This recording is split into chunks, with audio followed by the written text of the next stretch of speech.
back to Father Malone's Yearly Roundup. I'm Father Malone, and the baby new year to my old man time sitting beside me is Miss Ripley Jean. Did you have a good Christmas, monkey? Yowza.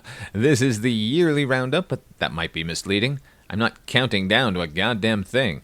I figure if you've been listening, you know what I liked. And I kinda hate putting everything enjoyable into a Thunderdome-type tournament to battle for the top honor of what? My fucking opinion? No. Instead, this is more of a trying to mention everything that I didn't fully cover over the past 12 months. So rather than a big old review of the latest blockbuster, this will be more of capsule reviews of stuff from all the media. But I suppose I should apologize for not covering more current and contemporary fare of late. Never Cry Wolf and Batman Returns. Woo! Getting them clicks. Getting them likes. When I got into podcasting, it was because there were so many fucking idiots doing it. Just ill-informed and poorly produced. That hasn't changed, but I was spurred on from the boredom of all the snark and ironic dissection going on. Look, I'm no stranger to a bitter evaluation of a movie's weaknesses, but it's not my goal. I know that means I lack a certain amount of journalistic integrity as far as criticism goes, because you're really supposed to watch everything that comes out, but then no one's paying me to do this, so I'll watch whatever I goddamn please. And while you shouldn't judge a book by its cover, I can say with absolute certainty that any review I gave of the latest Avatar movie is going to be negative. I sat through the two previous films and they did nothing for me. Actually, that's not true. They are a fucking marvel of filmmaking. And just further evidence of what a cinema animal James Cameron has always been. He's the one filmmaker that I'm positive can do everyone's job on set. He's famous for his temper, but I think he's the only one who should get a pass. If he's telling you your boom mic skills suck, he's probably right. Nevertheless, those movies are the equivalent of a theme park ride to me. Imagine a total retrofit of It's a Small World, where all the figures are now totally photorealistic, and they're leaping over your boat, and they're splashing in the water beside you. It'd be incredibly impressive. And you'd still be on It's a Small World. Life is short and money is tight, so you'll forgive me for not running out and seeing that one for y'all. I am more than willing to give something a shot based on a recommendation, though, so if there's something out there currently I'm missing out on, you can drop me a line at fathermalone71@gmail.com. The link is in the show notes. There's going to be a lot in the show notes today. If you do write in, you're probably going to get an introduction by Mailman Mike, like this. Pen pals from around the world! Well, first, Jason Jeffers writes in and says, just listen to your Dark Age of Disney, and the Charles Martin Smith story was wonderful. I went to a small con last month, and David Naughton was there, and Midnight Madness was one of the posters he had for sale. I went with Hot Dog the Movie. He was very friendly, and we talked Seinfeld, and as you'll appreciate, his Twilight Zone 85 episode. Oh man, you went with Hot Dog the Movie over Midnight Madness. Good choice, I would have done the same. Hot Dog the Movie is wildly underrated. It's what I used to call a guilty pleasure until I gave up the concept of having guilty pleasures. I hope you offered David Naughton a Dr. Pepper. Actually, I hope he offered you one. And Shane Mackey wrote in to say, I'm sure the holidays may seem a little melancholy for you nowadays, but I just wanted to send my best for you and your pet family. Thanks for the work you do on the podcast. Made me decide to watch Star Trek 4 with the wife last night. Well, that's an excellent choice, obviously, aside of the fact that we still don't know the fate of Maltz. I'm glad you had a good holiday. I hope everyone had a good holiday. I mentioned one of my rules when it came to podcasting that I was trying to be positive, but one of the things I was trying to avoid was autobiography. That kind of got me nuts when it came to other film criticism shows that I had heard, popular shows that I had heard. I do not need all the intimate details of someone's childhood to understand their opinion of the latest Fast and the Furious film. This show's existence, the Weekly Roundup, absolutely obliterates my own little rule there. This show is nearly 100% subjective and totally frank with facts about myself, but I feel like I'm following the spirit of the law here because what got me so turned off about hearing it in most other shows is that it seems to become the criticism. You spend an hour hearing about a movie or show strictly through the lens of how it blew their young mind. I hope I'm using any autobiographical details as background before getting to actual thoughtful criticism, which is a long-winded way of saying I'm still a bit loath to just talk about myself here, but since you asked, to be totally honest, it was the worst Christmas ever. Melancholy is the word you used, and that's perfect. It's not screaming pain, and it's not a void. Just a persistent gnawing that clouds over everything. I'm no stranger to grief. I've lost family members, friends, and dear, dear loved ones, and there's a pattern and a process that you go through each time. But this is different. My wife and I were inseparable. We lived together, worked together, traveled together. She was my best friend, and our tastes were so similar that it was kind of scary. Thus, every movie and TV show and song and piece of art that I used to turn to for comfort are all now tainted. Even that song, Tainted Love. Both versions. And I'm talking about Soft Cell and Gloria Jones. Fuck Marilyn Manson, that sex pest creep. So while half of my brain is screaming to watch Emma Donner's Jug Band Christmas, and that's going to make everything all right, the other half rightly argued that there are better uses for my time than crying for 45 minutes straight. I do that way too much already. I'm just broken. Thank God for Ripley here, no joke. She is my fucking lighthouse, and you guys, you listeners, and doing this show. All of that is great. Now, if you'll excuse me for ranting a second about podcasting, but I'm baffled by the trend of podcasts on video. 3 dudes and a neon sign of their horrible AI-generated logo. These are entirely different forms of media. I'm on the radio. You don't need to see me speaking into the mic. Why would you? It's weird. If I was going to do a TV show, it would be a visual thing. HP and I actually attempted a video podcast years ago, and it was a fuckload of work, and nobody watched. Maybe because we focused on Banachek, a pretty obscure 70s detective show that nobody remembers and is really hard to track down. Actually, no. We were right. Society is to blame. To that end, I mentioned Grave Mood Rings a few episodes back. It's on YouTube, and they've got their own website. That is a perfect example. That is a TV show that you should watch. It's written and produced and filmed and edited. Or, you can watch Ed and Captain Goomba and El Guapo as they fall out of their chairs over their own hilarity. Oh boy, try to stay positive. Yes, positivity. I wanted to recommend some other podcasts I've been listening to this year. Obviously, go check out my co-host HP show's Night Mr. Walters, a taxi podcast, and his music show Noise Jockeys. Also, check out co-host Mike White's The Projection Booth. And you're stupid if you're not listening to A Year in Horror with Paul Waller. Not Weller. Paul Waller, not Weller. Paul, if you're listening, you should know that exactly 0 people in the States know who Paul Weller is. I think if you were to mention his name, people would think you're talking about the guy who played RoboCop. Okay, so here are some other shows you should be listening to immediately. Movie Oubliette. Not only a great show, but a fun title. Say it with me. Movie Oubliette. A term we all know thanks to Labyrinth. An oubliette is a dungeon prison, and that's where the films that you choose to forget have been consigned, and where hosts Dan, in Australia, and Conrad, in the UK, decide whether they should be set free or banished to the oubliette forever. The show is incredibly informative and thoughtful, and they are clearly good friends, which, believe it or not, can be a detriment on some shows. But here, it doesn't bog anything down. In fact, it enriches it.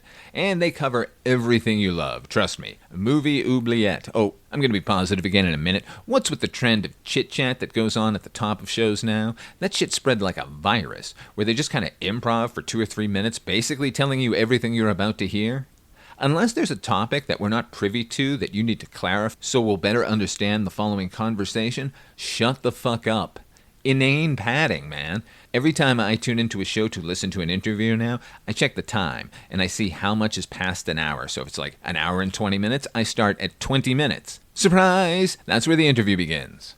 Anyway, staying positive. My criteria for listening to a podcast are generally one of 2 things. Knowledge or entertainment. Gotta be one or the other. Rarely do those come together, but that is exactly what happens for Marvel fans. I know that's specific, but these guys cover all of Marvel, not just the MCU. Check out Marvel vs. Marvel. Another UK import, Rob and Will. These 2 motherfuckers know their shit. Every iteration of every character, every bizarre plot point you'd forgotten or chosen to forget, they know. And more importantly, they deliver it all in a fun and palatable way.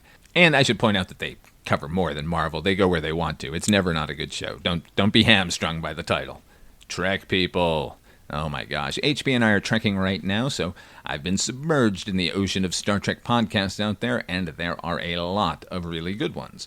And most of those fall into the knowledgeable category, but the most knowledgeable and equally fun show I've found is Holodeck Divas. Incredibly fun. That features Steph, a woman, and Chris, a gay man, those are their descriptions, as they look into all things Trek. Speaking of Trek, listen up, nerds. I need 2 things. If you're in contact with this person, hit me up. All this is going to be in the show notes. I need a Star Trek cosplayer. A particularly committed one, if possible. I want to get their perspective on an upcoming episode, and I need somebody who appreciates the television series Lower Decks. If that cosplayer is a Lower Decks fan, all the better, because I don't get that show. I'm trying, mightily. I finished the first season, and I have laughed 0 times. I think there were more laughs in the original Star Trek the Animated Series. For less specific sci-fi, check out a show called Journey Through Sci-Fi. I don't understand why all of the podcasts I'm listing are from the UK, but anyway, Journey Through Sci-Fi takes a season to examine everything cinematic from a specific subgenre. So they've done time travel and space opera and dystopia, and they are currently working their way through mad science. Those are the film criticism pods I'd steer you toward, but what about fiction? Well, I'm glad you asked. Tower 4 is about to start its 4th season. This is a fantastic audio drama about fire lookouts in a remote section of the U.S. where nothing good is going on in those woods. I'm going to say something here, and I'm not damning it. It is a mystery box podcast. Half Lost, half Jeremiah Johnson, and it's smartly written, and the production values are a cut above, and the voice cast is excellent. If you want to hear one of the funniest fucking shows ever, it's called I Regress. It is a BBC show. God, man, the English. And it stars Matt Berry. You know, Laszlo from In What We Do in the Shadows. New York City. He plays a completely psychotic hypnotherapist who mesmerizes his patients in an attempt at dispelling their phobias by putting them through the most insane exposure therapy nonsense. There are little 15-minute morsels, and I laughed out loud literally every single time. It's like Dr. Katz if Jonathan Katz was a sociopath. All right, now in the arena of television, and in the spirit of staying positive, I will say this about Stranger Things. It remains a remarkable evocation of the works of Stephen King. This season in particular has picked up the Dark Tower vibe and is running with it, which is lovely. But let me say this. 5 seasons. If Stephen King were actually writing this, we'd be in the last 500 pages or so of his yellow pages-sized book, and the majority of the characters would already be long dead. You know it. Who's your favorite character? They died 3 seasons ago. I know there's been an announced body count, and by the time you're hearing this, you may have already seen it, but you can kill everyone now. It's the finale. The stakes are actually really low. Also, 5 minutes? Talking for 5 minutes in front of a doorway that leads you from the dark crystal town you're stuck in back to your friends and family. You know you can walk and talk at the same time, right, Duffer Brothers? Let those ladies just, go through the door. And in other Stephen King television news, I watched all of It, Welcome to Derry. All the precocious kids from Night Gallery and Twilight Zone and Dark Side have found their new home. So this show takes place in 1962 in Derry, which is somehow now the locus of all things King and not Castle Rock? That makes sense to anyone? I mean, they had a clown, but who gives a shit? Cujo is in Castle Rock. Johnny Smith solves a serial killer case in the dead zone in the town of Castle Rock. Those Stand By Me kids, they live in Castle Rock. The Dark Half, the Sundog, Needful Things. You know what takes place in Derry? Dreamcatcher. Insomnia. Who cares? This show is just a remake of It. But because it's a full season of television and Stephen King pioneered the literary shared universe, they pull in other characters from other King novels. The big one here is Dick Halloran, the cook from The Shining. He's a psychic being used by the U.S. military to track down whatever it is that brought Pennywise to Earth and or what's keeping it here. In the same army situation is pilot Leroy Hanlon, who's Mike Hanlon's grandfather. Lots of connections to It, including Bill Skarsgård as Pennywise himself. There are some good ideas here, and some of the early episodes deliver a great level of creep, but once we start getting answers, it all seems so fucking ridiculous. And the level of gore and mayhem at the hands of Pennywise feel kinda like a response to Terrifier, like it's trying to reclaim a crown. And I think it hurts the show. We do get a kind of origin story for Pennywise, but I think that'll be fleshed out in future seasons. For as much as I did not enjoy this season virtually at all, the show has hinted that the next few seasons will each be set 27 years prior, as is the cycle of Pennywise's appearances. And it did float, no pun intended, the intriguing premise that the events depicted at the end of the feature film It weren't the destruction of Pennywise at all, but in fact its creation. And we're seeing it now grow in power as it travels back through time. There, look, I ended on a positive. And before I continue with television, I'm sure I mentioned I played the Jedi Outcast this year, which was fucking awesome. I'm still playing Mad Max because I love it so much that I just want to take my time. And given that it's an open sandbox of that wasteland, I find myself just driving around and fucking up warboys. But the game I am currently completely obsessed with, Indiana Jones and the Great Circle. Another fucking terrible title for Dr. Jones, but oh, what a game. Ultimately, it's just a bunch of simple puzzle solving and a bunch of fetch quests. And the cutscenes go on forever. But it's first person, and the guy doing Harrison Ford is fucking spot on, and when you punch Nazis, and yes, you will punch a lot of fucking Nazis, it comes with those beautiful Ben Burt sound effects layered in. Here's some punching. Here's a pistol. This is supposed to be a pistol. You know you love it. How about some whip? Okay, I had mentioned that I had traded my Mad Men obsession for Boardwalk Empire, and I also threatened to take you along with me. Well, you're in luck, because between weekly roundups, I absolutely binged the entire series, so you won't have to hear a play-by-play. However, Shyamalan twist. This episode is actually about Boardwalk Empire, suckers. Here is why you actually need to watch it. It's not for Nucky Thompson, played so fucking spectacularly by Steve Buscemi, or is it the history of Atlantic City, which is admittedly fascinating. Nor will I recommend it for Stephen Graham's spellbinding performance as a young Alphonse Capone, or Jack Huston's heartbreaking turn as World War I veteran Richard Harrow, who wears a papier-mâché mask over half of his literally war-torn face. No, I'm recommending the series for a B-plot that runs throughout the entire show. Turns out, Boardwalk Empire is a pretty goddamn factual account of the creation of the Syndicate. I'm sure you've all heard of the Black Sox scandal, when a handful of Chicago White Sox players conspired to throw the 1919 World Series. The man behind the fix was a New York gambler and kingpin named Arnold Rothstein. And that whole scandal is worth a look in another great film. That's the one by John Sayles, 8 Men Out. In that, Rothstein is played by Christopher Lloyd. Here, he's played by Michael Stuhlbarg, who was the lead in the Coen brothers' retelling of the Book of Job, A Serious Man. And if that's too intellectual for you, he's the rival surgeon at the beginning of Doctor Strange. The one who ends up completely fucked up after the blip in Multiverse of Madness. Rothstein had a protege. His name was Meyer Lansky, and Meyer Lansky is why you need to watch Boardwalk Empire. He's a minor character throughout all 5 seasons, but his place on the stage of organized crime cannot be overestimated. He's played by Anatol Yusef, a Royal Shakespearean fella who's been working since he was a kid. He appeared in Aliens, the director's cut, and Batman 89. As a kid, he didn't have any lines or anything. Anyway, he's magnificent as Meyer, showing a real icy reserve even when he's completely out of control. You'll see what I mean. Meyer Lansky, when he was a kid, like 11 years old, ran the Bugs and Meyer gang, a small cadre of street hoods committing minor scams and robberies. The Bugs of Bugs and Meyer is his best friend Benjamin Bugsy Siegel, a man who I owe a deep debt to, considering I'm recording this in a town that shouldn't exist, but does thanks to that crazy fuck's vision of a gambling oasis in the desert. Lansky had a gambler's brain and could calculate odds like a motherfucker, making him an ideal choice to partner up with for a rising Sicilian named Charlie Luciano. You see where this is going. Luciano and Lansky absolutely thrived under Rothstein until his death in 1928. I say death, he was shot and killed for a gambling debt of $320,000 that he refused to pay because he claimed the game in which he lost it was rigged. P.S. He was right, it was a rigged game. But we are not here to mourn AR. We are here to celebrate the birth of the Syndicate. Luciano and Lansky recognized that the national tribalism that ruled organized crime was a total fucking hindrance to actually making money. Italians shooting up the Irish who are shooting up the Jews, to what end? Along come Lucky and Lansky. Hey, how about we slice the bread before we sell it? And suddenly there's free passage and codes of conduct established nationwide.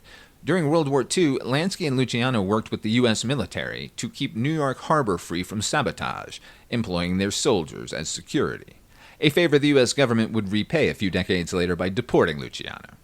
But it was the events before the war that made me fall in love with Lansky, particularly the day of April 20th, 1938. Around that time, there had been a lot of parading and rallying by the German-American Nazi Party on the streets of New York. When asked by Judge Nathan Perlman if Lansky knew of anyone who might be interested in punching some Nazis, Lansky was to have said, "You understand we can do better than punch. And that they did. Lansky and 14 compatriots descended on a Yorkville Nazi rally and fucking decimated them, beating them with baseball bats and throwing them out of windows. Defenestration. There's your vocabulary word for the day. To defenestrate is to throw someone out of a window. After that night, groups of anti-Nazi Jewish gangsters popped up all over. The Minutemen in New Jersey, and in Chicago, Jake Greasy Thumb Guzik recruited Jewish boxers to terrorize Nazi members. And they worked out of a boxing gym. Like a secret lair. Is it any surprise Superman was created by a couple of Jewish fellas?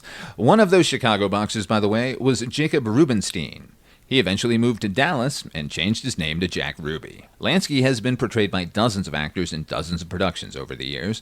James Woods' character in Once Upon a Time in America is a thinly veiled Lansky, as is Hyman Roth, the overall baddie in Godfather Part 2. A portrayal Lansky saw and was said to have commented, "They could have made me more sympathetic."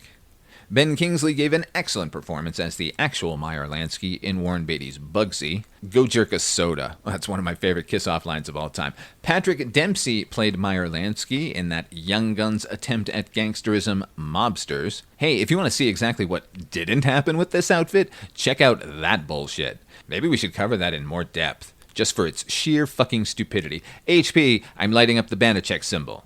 We might need to rally around Mobsters.